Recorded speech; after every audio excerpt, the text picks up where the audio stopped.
నమస్కారం. మోహన లావణ్యం కథల ప్రపంచంలోకి స్వాగతం. ఈరోజు మనం వినబోయే స్టోరీ రౌడీ గారి ముద్దుల పిల్లం. ఈ స్టోరీలోకి వెళ్ళిపోయే ముందు మన ఛానల్ని సబ్స్క్రైబ్ చేసుకోండి. అలాగే కథ నచ్చితే లైక్ చేసి కామెంట్ చేయండి. ఇక కథలోకి వెళ్ళిపోదామా? రుద్ర ఒక పెద్ద రౌడీ. అతని పేరు వింటేనే చిన్న స్థాయి నుండి గొప్ప స్థాయిలో ఉన్న వాళ్ళు కూడా భయపడిపోతారు. అతనికి డబ్బుంది, పొగరు ఉంది, ధైర్యం ఉంది. అనవసరంగా ఎవరి జోలికి వెళ్ళాడు. కానీ ఒక అమాయకురాలైన ఆ అమ్మాయి మెడలో ఆమెకు ఇష్టం లేకుండానే, అతని ప్రమేయం లేకుండానే తాళి కట్టేశాడు. దేవుడి సన్నిధిలో ముడిపడిన ఈ బంధాన్ని వారిద్దరూ కలిసి నిలబెట్టుకుంటారా? ఈ స్టోరీలో తెలుసుకుందాం. రౌడీ గారి ముద్దుల పిల్ల పార్ట్ 1. ఒక అందమైన పల్లెటూరులో వెచ్చదనాన్ని ఇస్తూ డ్యూటీ ఎక్కిన సూర్యుడితో పాటు ఆ ఊరి జనాలు కూడా ఎవరి పనుల్లో వాళ్ళు నీలమైపోయి ఉన్నారు. ఒక ఇంట్లో మాత్రం సంబరాలు జరుపుకుంటున్నారు. ఆ ఊరిలోనే అందరికంటే ఎక్కువగా రంగారావు గారు డిగ్రీలు చదువుకున్నారు. అతను మనసు పెట్టి సాధన చేస్తే ఇతరులకు కష్టమైనది అతనికి ఇష్టంగా మారిపోతుంది.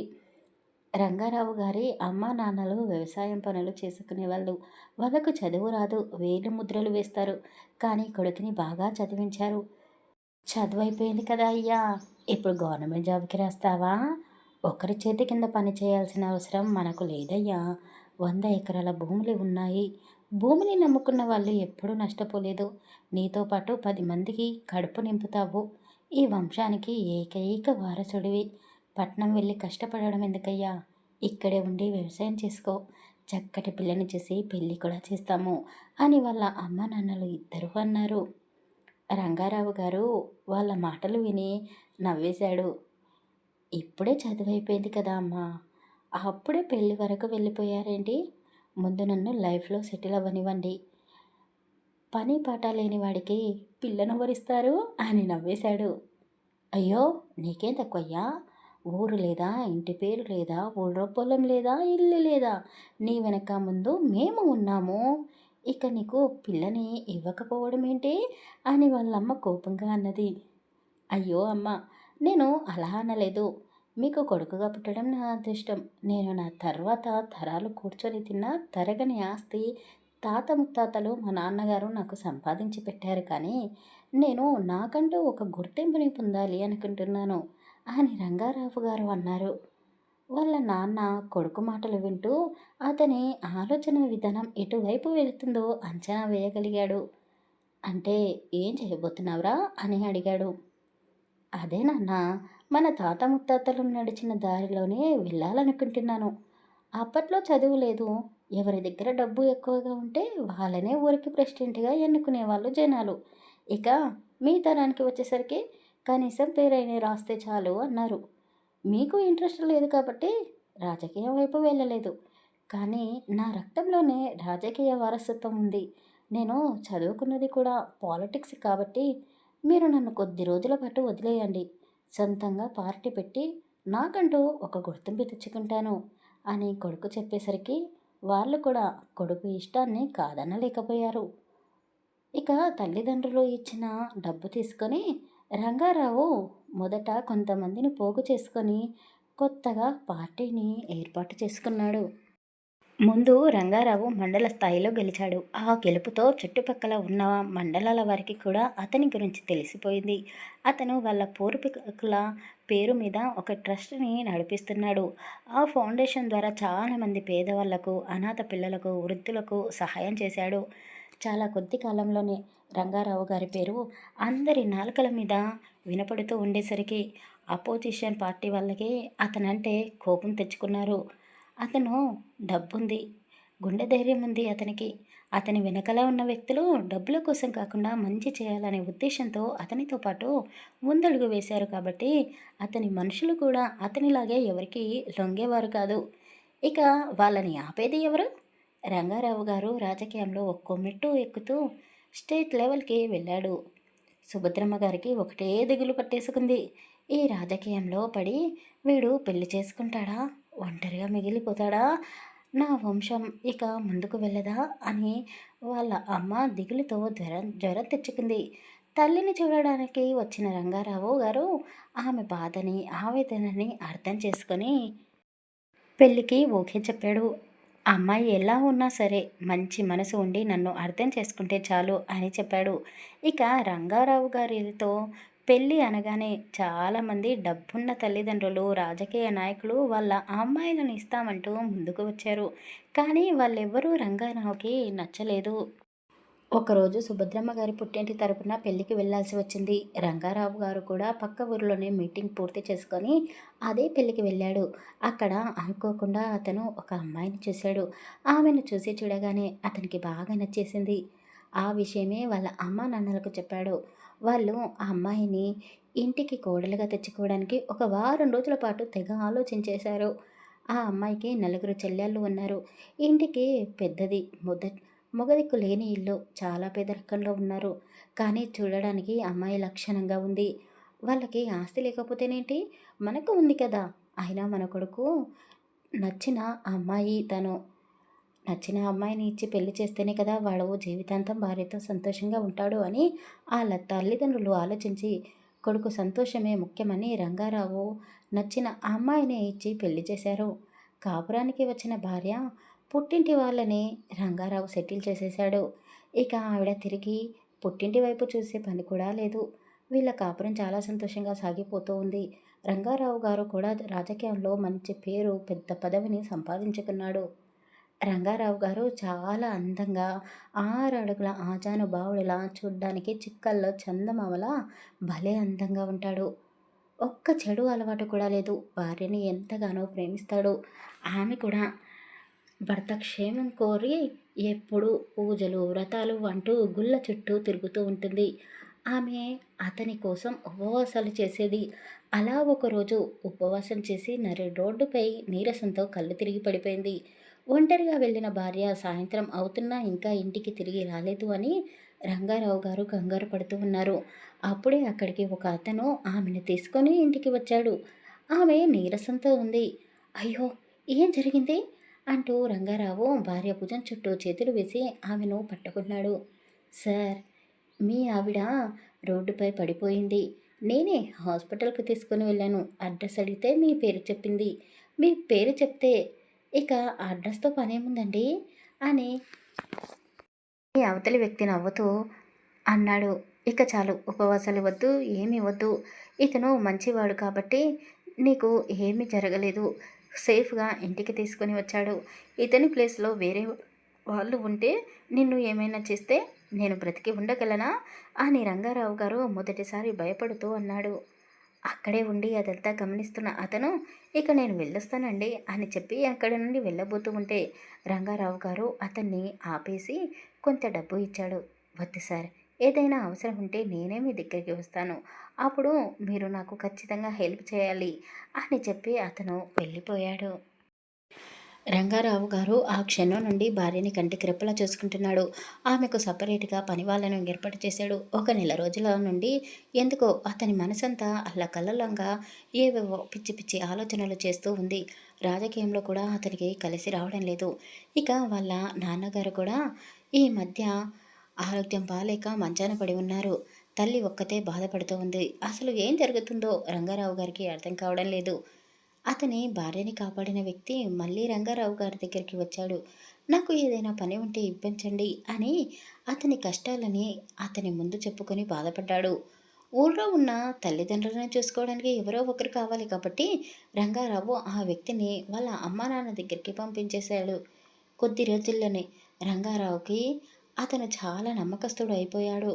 తండ్రి ఆరోగ్యం కుదుటపడ్డ తర్వాత అతను తిరిగి సిటీకి వచ్చేశాడు. ఇప్పుడు రంగారావు పక్కనే ఉంటున్నాడు. అతని పక్కనే ఉంటూ అపోజిషన్ వాళ్ళకి రంగారావు వేసే ప్రతి కదలిక గురించి చెప్తున్నాడు. పక్కనే చేరినవాడు మంచివాడు అని రంగారావు నమ్మేశాడు. అతను నమ్మినందుకే రంగారావు ఒకరోజు కన్ను మూసేశాడు, మరణించాడు. రాజకీయం అంటేనే తెల్ల ఖద్దరు షర్టు వెనకాల దాగి ఉన్న కుట్రలు, కుతంత్రాలు, పగలు, ప్రతీకార్యాలు వీటన్నిటినీ తొక్కేస్తూ పైకి ఎదిగినవాడే బ్రతికి బయటపడతాడు. రంగారావు గారు ఎవరిని అంత తేలిగ్గా నమ్మడు. కానీ మొదటిసారి ఒక వ్యక్తిని నమ్మాడు. ఇక అతని చాప్టర్ క్లోజ్ అయిపోయింది. కాలం కాటేసిందో, దేవుడు అతని పుస్తకంలోని కొన్ని పేజీలని చించేశాడో, లేక అతని చుట్టూ ఉన్న వాళ్ళే అతన్ని మట్టి కలిపేశారో ఈ స్టోరీలో ముందు ముందు తెలుసుకుందాం. ప్రస్తుతం ఇప్పుడు జరుగుతున్న స్టోరీలోకి వస్తే, రంగారావు గారు పుట్టి పెరిగిన ఊరిలోనే రుద్రాక్ష అనే ఒక అలియాస్ రుద్ర అనే ఒక పెద్ద రౌడీ షీటర్ ఉంటున్నాడు. అతని పేరు వింటే చాలు రాజకీయ నాయకులతో సహా పెద్ద పెద్ద బిజినెస్ మ్యాన్లు కూడా హడలిపోవాల్సిందే. రుద్ర చేసేది ఇల్లీగల్ పనులే. ఇతనికి లారీ ట్రాన్స్పోర్ట్ బిజినెస్ ఉంది. ఎవరైనా ఇతనికి అడ్డు వస్తే ఆ టిప్పర్ లారీ కిందనో లేక లారీ కిందనో పడేసి తొక్కేస్తాడు. ఇతనికి ఎవరు ఎదురు వెళ్ళరు. ఇతని హెల్ప్ లేనిదే ఏ రాజకీయ నాయకుడు పదవిలో ముందుకు వెళ్ళలేడు. రుద్ర ఒక అనాథ. ఎవరో ఒక గొప్ప మనసున్న వ్యక్తి చెత్తబుట్టలో దొరికిన రుద్రాని చేరదీశాడంట. అతను శివయ్య భక్తుడు కాబట్టి రుద్రాక్ష అని పేరు పెట్టి ట్రస్ట్ వారికి అప్పచెప్పేశాడు. అంతేకాదు అతను గొప్పతనం ధనవంతుడేమో. అందుకే ఆ చిన్న బాబు పెరిగి పెద్దయ్యే వరకు కావలసిన డబ్బంతా ముందుగానే పే చేసేశాడు. వాడు పెరిగి పెద్దయ్యాక ఎంతవరకు చదువుకుంటే అంతవరకు చదివించండి, ఇంకా అమౌంట్ కావాలి అంటే నన్ను అడగండి అని చెప్పి రిజిస్ట్రేషన్లో గార్డియన్గా సైన్ చేసి వెళ్ళిపోయాడు. రుద్రాని ఆ ట్రస్ట్ వాళ్ళకి అప్పచెప్పేశాడు. కాలంతో పాటు రుద్ర కూడా పెరిగి పెద్దవాడయ్యాడు. అతన్ని చిన్నప్పుడు చేరదీసింది ఎవరో తెలుసుకోవాలన్న ప్రయత్నం ఎప్పుడూ చేయలేదు రుద్ర. బాగా చదువుకున్నాడు, జ్ఞానం పెంచుకున్నాడు. చదువుకు తగ్గట్టు ఏదైనా జాబ్ చేసుకోవచ్చు, కానీ జాబ్కి వెళ్ళిన ప్రతి చోట అతనికి అవమానాలే ఎదురయ్యాయి. ఆ అవమానాలు తీసుకోలేకపోయాడు. దాంతో మనుషుల మీద విపరీతమైన కోపాన్ని పెంచుకున్నాడు. ఆ కోపంలోనే రుద్ర రుద్రావతారం ఎత్తాడు. ఎవరికీ భయపడ్డాడు. ఇప్పుడు అతనికి తిరిగే లేదు. కొట్లాటలు, గొడవలు, అతని ఒంటి నిండా ఎన్నో గాయాలు తగిలాయి. అతని చేతులు ఎప్పుడూ రక్తాన్ని తడుపుకొనే ఉంటాయి. రుద్ర చూడ్డానికి ఆ పరమేశ్వరుడి అవతారమైన రుద్రకాడులాగే ఉంటాడు. అతన్ని చూస్తేనే భయపడిపోతారు. ఇక అతని మాట వింటే హడలిపోవాల్సిందే. మామూలుగా అయితే ఒరేయ్ అని పిలిచినా అవతలి వాళ్లకు గుండె జారిపోయినంత పని అవుతుంది. ఇలాంటి రుద్ర జీవితంలోకి ఒక అమ్మాయి అడుగుపెట్టింది. ఆమె అతనితో వారం రోజుల స్నేహం చేసింది. ఆ వారం రోజుల్లో రుద్ర పూర్తిగా ఆమెకి దాసోహుడైపోయాడు. ఒకరోజు ఆ అమ్మాయి అందంగా ముస్తాబయ్యి రుద్ర వాళ్ళ ఇంటికి వచ్చింది. ఆ ఇల్లు చాలా పెద్దది. ఆ ఇంట్లో రుద్ర ఒక్కడే ఉంటాడు. అతనితో పాటు అతని మనుషులు ఉంటారు. అందరూ మగవాళ్ళే. వాళ్ళకి కూడా తెలుసు రుద్ర ఆ అమ్మాయిని ఇష్టపడుతున్నాడు అని. ఆ అన్నలో ఈ మధ్య చాలా మార్పు వచ్చింది. కానీ ఈవిడ గారి పద్ధతే మనకు నచ్చడం లేదు. మనకి కనీసం మర్యాద కూడా ఇవ్వదు. ఇక్కడే ఉండి అవమానం పడే కంటే బయటకు వెళ్ళి మందు తాగి చిల్లవుదాం పదండి అని వాళ్ళు ఆ ఇంట్లో నుండి బయటికి వెళ్ళి బయట కూర్చొని మందు తాగుతూ రుద్రాకి కాపలాగా ఉన్నారు. వచ్చిన ఆ అమ్మాయి రుద్రాని కవ్విస్తూ ఉంది. వయసుకు వచ్చినప్పటి నుండి ఆడదానికి గాలి తగలని రుద్ర శరీరం ఇప్పుడు బరువెక్కిపోయింది. ఆమెని ఒక్క క్షణం కూడా వదిలిపెట్టాలని లేదు. అమాంతం ఆమెను ఎత్తుకుని బెడ్రూమ్లోకి తీసుకుని వెళ్ళాడు. కానీ ఆమె ఏడుస్తూ వాళ్ళ ఫ్యామిలీ గురించి మొత్తం రుద్రాకి చెప్పింది. రుద్ర ఆమెని ప్రేమిస్తున్నాడు కాబట్టి ఆమెను దగ్గరికి తీసుకొని ఆమె కన్నీళ్లను తుడిచాడు, ఓదార్చాడు. అమ్మయ్య, మనసు ఇప్పుడు తేలికపడింది నాకు. నువ్వు కావాలి, దూరం పెట్టకు అంటూ రుద్రాని పైకి లాక్కుంది ఆమె. అతను బట్టలు తీసేస్తూ ఉంటే వద్దు అని తల అడ్డంగా ఊపింది. ఎందుకు? నన్ను ఆపొద్దు, ఖచ్చితంగా నేను పెళ్లి చేసుకుంటాను అని చెప్పాడు. అయ్యో, నేను వద్దు అన్నది ఇది కాదు, ఇక్కడ వద్దు అంటున్నాను. ఇక్కడ నాకు కంఫర్ట్గా లేదు. నీతో ఈ రాత్రంతా కలిసిపోవాలి, ఎంజాయ్ చేయాలనే ఇలా అందంగా ముస్తాబై వచ్చాను. మన కలయిక కోసమని మరో చోట అన్నీ సిద్ధం చేసి వచ్చాను, అక్కడికి వెళ్దాం అని చెప్పగానే రుద్ర తలాడించాడు. పూర్తిగా ఆమె ప్రేమలో పడిపోయి మునిగిపోయి ఉన్నాడు కాబట్టి ఆమె వెనకాలే వెళ్ళిపోయాడు. రుద్ర మనుషులు కూడా అతన్ని ఫాలో అవుతూ అతని వెనకాలే వెళ్ళారు. రుద్ర అంటే ఆ అమ్మాయిని ప్రేమిస్తున్నాడు కాబట్టి ఆమె మీద పిచ్చి ప్రేమతో ఆమెని నమ్మేస్తున్నాడు. కానీ వాళ్ళెందుకు నమ్ముతారు? ప్రతి ఒక్కరిని అనుమానించడమే కదా వాళ్ళ పని. రుద్రాని ఫాలో అవుతూనే వాళ్ళు కూడా అతని వెనకాలే వెళ్ళారు. నిర్మానుషమైన ప్రదేశం అది.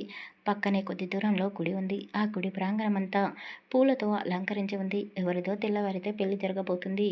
అక్కడ జనాలంతా పనులు చేసుకుంటూ ఉన్నారు. అది గుర్తించారు వాళ్ళు. ఒక రూమ్‌లో రుద్ర మత్తెక్కి ఉన్నాడు. ఎదురుగా ఎవరు ఉన్నా సరే ఆడదైతే చాలు ఆమెతో కలిసిపోవాలి అన్న పిచ్చి కోరికతో ఉన్నాడు. అతనితో వచ్చిన అమ్మాయి వాష్‌రూమ్‌లోకి వెళ్ళింది.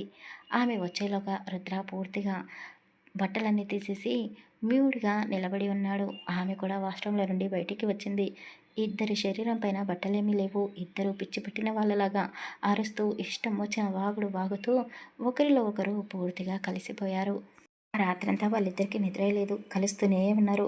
బయట రుద్ర మనుషులు వీళ్ళ అరుపులని, కేకలని వింటూనే ఉన్నారు. అన్నయ్య మంచివాడు. కానీ ఈవిడే రాక్షస జాతికి చెందిన అమ్మాయిలా ఉంది. ఆ అన్నయ్యని పూర్తిగా ఆమె మాయలో పడేసుకుంది అని వాళ్ళు మాట్లాడుకుంటూ ఉన్నారు. తెల్లవారిపోయింది. రుద్ర డ్రింక్ చేస్తాడు. ఫుల్ బాటిల్ తాగినా అతనికి అంత మత్తు రాదు. కానీ ఎందుకో అతని తల పట్టేసింది. మంచంపై నుండి లేచి నిలబడ్డాడు. వెళ్ళి అలాగే షవర్ కింద నిలబడి స్నానం చేసి బయటికి వచ్చాడు. అతని బట్టలు వేసుకొని రూమ్ అంతా చూశాడు. అది చెల్లాచెదురయి ఉంది. అతనితో పాటు వచ్చిన అమ్మాయి చెప్పిన మాటలు గుర్తుకు వచ్చాయి. వెంటనే డోర్ తీసుకొని బయటికి వచ్చాడు. అతని మనసులో అన్న అని అదోలా చూస్తూ, అన్న నీతో పాటు వచ్చిన అమ్మాయి ఎక్కడా అని రుద్ర వైపు చూస్తూ అడిగారు.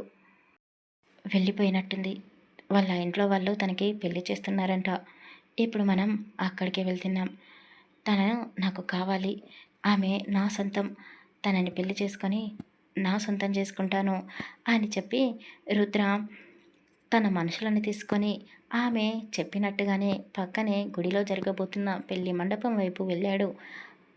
ఆ అమ్మాయి ముందుగానే అతనికి అన్నీ చెప్పి పెట్టింది. పలానా చోట మా వాళ్ళు నాకు పెళ్లి జరిపిస్తున్నారు అని. ఆమె చెప్పినట్లే రుద్ర ఆ గుడి ప్రాంగణంలోకి వెళ్ళాడు. పెళ్లి కొడుకు పెళ్లి కూతురు మెడలో తాళి కట్టబోతూ ఉండగానే రుద్ర మండపం పైకి వచ్చేశాడు. రుద్ర అంటే తెలియని వాళ్ళు ఎవరు ఉన్నారు?